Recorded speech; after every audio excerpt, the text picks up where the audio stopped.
on les a pas sur les jeux, les échanges entre Sedlak et Pertini.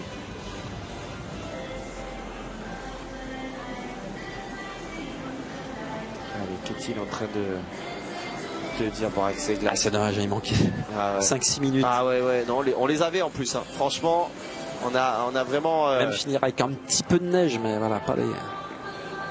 On a eu des là, ça tombe beaucoup. Hein. Et après, le problème, c'est que là, on a réussi. Ah, c'est bon, à mon avis. Ouais, je pense que c'est validé. Ouais, à mon avis, c'est validé. Je pense que c'est validé.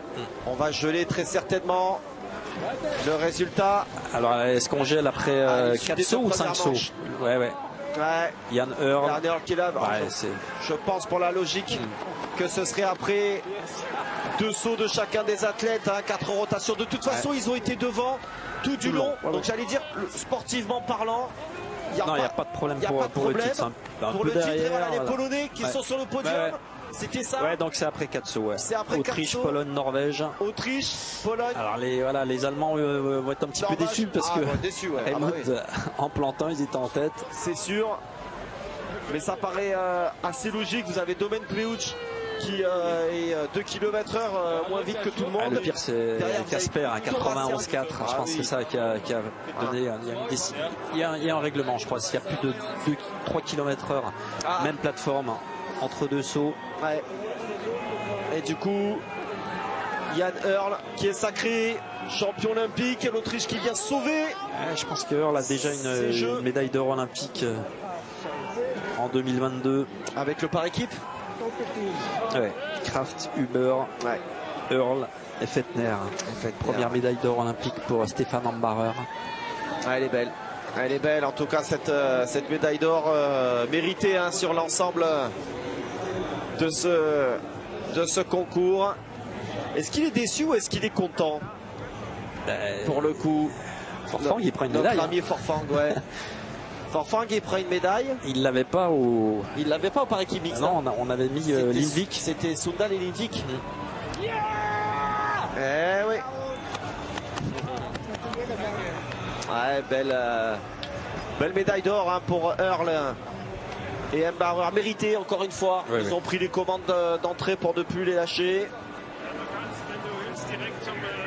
Ouais, c'est le Japon peut-être aussi qui va être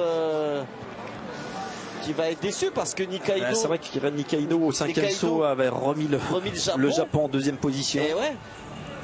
Donc, il avait loupé son premier saut.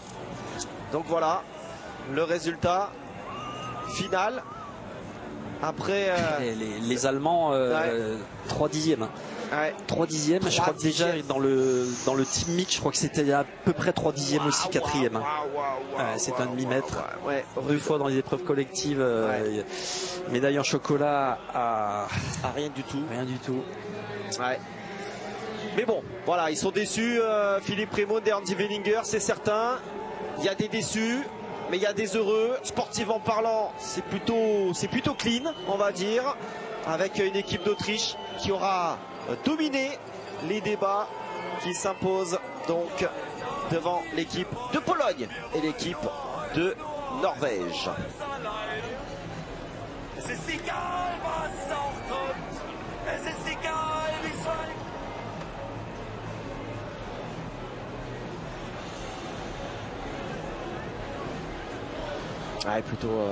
Plutôt réussi, on va dire, ce résultat. En tout cas, voilà, l'équité, encore une fois, l'équité sportive avec 80e qui va médaille. 3e médaille. 2 argent, une bronze. 2 argent, une de bronze. Tout va bien. Complètement dingue.